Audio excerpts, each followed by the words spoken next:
I took the liberty of changing the talk a little bit. So I hope you don't mind. I thought we'd talk about emerging risk factors because I think the differences between men and women in terms of coronary disease is something that we've been talking about, but maybe some new things in this talk, which is talking about some emerging risk factors. So no disclosures. So I'm going to talk about the incidence and changing face of cardiovascular disease in women, talk about some of the risk factors, particularly the emerging risk factors, and then make the case that we need to improve our screening and maybe have a more comprehensive treatment for women. So we know cardiovascular disease is the leading cause of mortality in women, not just in the United States, but all over the world. If you look at cardiovascular disease and you add the next three causes of death, breast cancer, which is something that worries women a lot, if you add breast cancer, lung cancer, and chronic lung disease, we still have more cardiovascular disease than all three of those combined. So leading cause of death in women globally, causes 35% of deaths amongst women globally.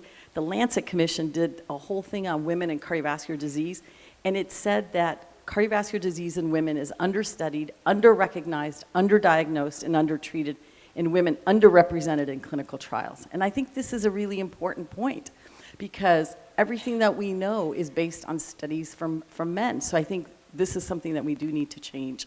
So again, cancer, 16.9% of all the deaths, almost 35% is all cardiovascular disease. So, and in the United States, we had legislation that was passed that said that women actually need to be included in clinical trials. But again, we're still underrepresented in clinical trials. Sex-specific data is underreported, and women represented 39% of cardiovascular clinical trials between 2010 and 2017.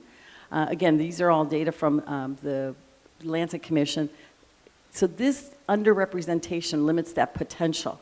Now, the big thing I want to talk to you about is this changing face of cardiovascular disease in women, which is young women. Traditionally, we've always thought that young women are not at risk for cardiovascular disease. Well, that's fast changing. And the reason is, in this particular group, myocardial infarction is increasing, and it's associated with poor prognosis, and a lot of this has to do with smoking. I think Tunisia is a beautiful country. I was struck by how many people smoke. And somebody was telling me yesterday is that everybody goes to shisha all the time also. So, and one of the cardiologists said that he can't get the patients to stop smoking, so he tells them to go on the e-cigarettes. I said, well, that's not any better. And he said, well, that's the only way I can get them to even go to something else and then hopefully stop from there. So there is this increase in recent years of myocardial infarction in women and acute coronary syndrome. So this is data from the European Heart Journal, and it showed the dark is the overall acute coronary syndrome, and that's increasing steadily. If you look from 2004 to 2014 in the United States, women also, the amount of acute coronary syndrome and the hospitalizations for young women have increased. So I think that's an important issue. And I think this has changed. If you look at the data from the Virgo study, this was a variation in recovery, role of gender, and outcomes of young acute myocardial infarction patients. I think the incidence is increasing, but a lot of it is that obstructive coronary disease in young women tends to have a higher in-hospital mortality. And there's this increased recognition in the prevalence of traditional risk factors, but the impact of non-traditional risk factors, and that's really what I want to talk to you about. So this is something we all know, the traditional risk factors, which is in blue, and we all know this, hyperlipidemia, hypertension, diabetes, smoking, obesity, and all of that. But what about autoimmune disease? We don't talk about that very often. What about pregnancy-related complications? And then depression, that's something that's much more seen in women, and we don't talk about that. So that's just something. So let's talk about pregnancy-related complications. When we talk about pregnancy-related complications, we're talking about gestational diabetes, we're talking about gestational hypertension, preeclampsia, eclampsia, and preterm delivery. This is an area that has gotten a lot more attention recently. We know that this accounts for about 10 to 20% of pregnant women, the adverse pregnancy complicated. And several studies have shown strong associations of gestational hypertension, preeclampsia, gestational diabetes with this cardiovascular risk. In fact, if a woman has had a pregnancy-related complications, they're up to 4-fold higher risk of cardiovascular disease in the long run. So gestational diabetes may pose an increased risk. So those women that have been diagnosed with gestational diabetes are 20 times more likely to develop type 2 diabetes in the long run, twice as likely to develop hypertension. And so this is, basically something that I think we need to ask. But how many times do we ask our women about pregnancy-related complications? As a routine, when we see a woman patient, we don't. And that's something that should be routinely. So a young woman I was talking to yesterday, she said, well, I had gestational hypertension, so I lost weight. I said, well, long term, you're much more likely to develop hypertension. And then not just that, but is associated with long-term risk of diverse cardiovascular disease. So that young woman has a higher risk for coronary artery disease, a higher risk of heart failure, aortic stenosis, mitral regurgitation. So again, hypertensive pregnancy disorders, 5 to 10% of pregnancies worldwide. That's not a trivial number.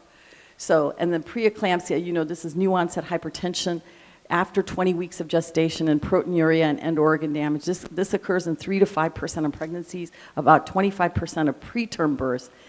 And in fact, worldwide, it's 5 to 14% of pregnancies. And it's responsible for 14% of maternal deaths. So maternal mortality, you really have to think about this. Preeclampsia may lead to heart disease, stroke, and high blood pressure, 4-fold higher incidence of hypertension, 3-fold higher incidence of type 2 diabetes.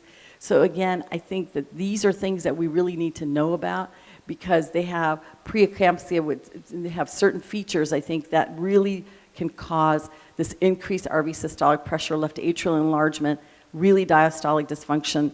And it goes to a question I was asked yesterday about heart failure. If you have more diastolic heart failure, you're more likely to get the, HFpEF in the long run. So preterm delivery is somebody that delivers less or before 37 weeks. This is 6 to 12% of deliveries in the developing world. The risk of cardiovascular disease is further increased if they have early preterm labor, so less than 32 weeks. So a woman who delivers a preterm infant are at 40% increased risk of future cardiovascular disease events, while those that deliver before 32 weeks experience a doubling. So again, we need to know about preterm deliveries also. So what are some of the mechanisms? Well, if you have hypertension, obesity, dyslipidemia, insulin resistance, all of that can cause some of the, long-term changes that can lead to some of the increase in cardiovascular disease risk. And so how can you help a woman lower her risk? I think every woman should have a 6-week, according to this particular recommendation, every woman should have an exam postpartum to see what her risk factors are and then be counseled about what she needs to have. But what we've been doing is to educate our OBGYN community that they need to identify these women and hopefully tell them, look, this means that you're at higher risk. You need to follow up with your cardiologist or your primary care doctor to make sure that this has been attended to. Talk to them about weight loss. What about autoimmune disease? Are women with rheumatoid arthritis and lupus, those women are at higher risk. Again, we need to be having these conversations with these women that they're at higher risk. Again, if you look at the guidelines, they talk about these are risk enhancers, right? So if they're at enhanced risk, what can we do for it? And the cardiovascular risk scoring systems underestimate the burden of cardiovascular disease in patients with rheumatoid arthritis and lupus. So this is something we need to think about. Depression. If you think about depression, there are two things. There's behavioral habits that happens with depression. So they tend to smoke more. There's a lack of exercise, dietary factors, poor hygiene. Maybe they don't sleep well. There's physiologic mechanisms. If you're depressed, you have deregulation of the autonomic nervous system.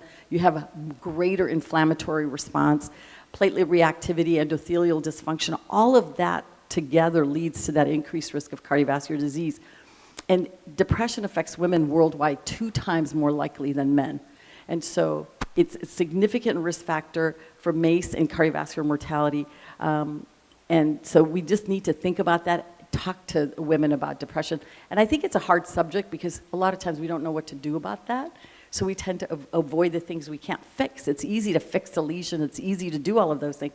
But what do we do about something like this? I think cardio-oncology has gotten a lot of attention, so everybody knows.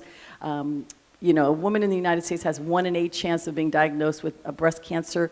With improved treatment, we have more than 3 million survivors in the United States. And again, if you have a postmenopausal woman with a hormone receptor positive breast cancer, cardiovascular disease death exceeds cancer mortality. So I think there's been an increased recognition of the common risk factors for breast cancer and cardiovascular disease. So if you're a smoker, there's family history. If you're obese, there's a sedentary lifestyle. You're more likely not only to get heart disease, but also get breast cancer. So breast cancer is the most common secondary malignancy also with women that have had childhood cancer. And those women that have had anthracycline and radiation before breast cancer, with their breast cancer diagnosis. So attention should be paid with a history of prior treatment also for these women. So some people say that at breast cancer diagnosis, you should do a cardiovascular risk assessment and have an echocardiogram before their treatment. During their treatment, see if there are any cardioprotective strategies that you can use, and then throughout their treatment and at the end of the treatment, surveillance in high-risk patients. So I think we need to be thinking about that. This is something that's new, breast arterial calcification. This is an easy one. So this is, in panel A, you have a mild amount of breast calcification where the arrows are. And then B and C, that is intermediate and then severe or marked breast calcification. And so this is something that when women get mammogram, they talk about breast calcification. And the prevalence of this is about 13% of women undergoing breast cancer screening have some degree of breast arterial calcification. And with increasing age, they're more likely to get breast calcification. 10% of women in their 40s have breast arterial calcification, 50% of women in their 80s. So the factors related with breast arterial calcification besides age is diabetes, chronic kidney disease, personal history of coronary disease, or any risk equivalents. So there have been multiple studies, including a few prospective, that have suggested a strong association between breast arterial calcification and cardiovascular disease, independent of other cardiovascular risk factors. So this is the proposed application, is that when a woman has a mammogram, if she has breast arterial calcification, then you know she's at higher risk for cardiovascular disease, and you go ahead and do prevention lifestyle. But look at, if she's got breast cancer, you still tell her that she needs to do lifestyle changes. And what's the long-term outcome? They're going to have less likelihood of having breast cancer, less likelihood of having cardiovascular mortality. So I think there's a need for improved cardiovascular disease screening in women. This is something that the ACC puts out, so that I think we need to help increase the awareness of cardiovascular disease in women, in spite of, you know, the AHA and all of these other groups talking about Go Red for women. We still have women that don't understand that their number one risk for long-term mortality is cardiovascular disease. They think about a lot of other things, but they don't think about cardiovascular disease. So we need to do that efforts. I think we need a sex-specific questionnaire. We need to get a history of, asking them for pregnancy-related complications for sure. So I'm just going to conclude by saying assessment of traditional risk factors, which is something we all do, but we need to think about the novel risk factors, under-recognized risk factors. We definitely need to get a history of pregnancy-related complications. We need to educate our women about their heart disease risk, counsel the lifestyle, talk about depression, and then pay attention to the history of stress and symptoms of depression. And then we need to do a calculation of lifetime heart disease risk and not just a 10-year risk. So I'm going to stop right there. Thank you so much.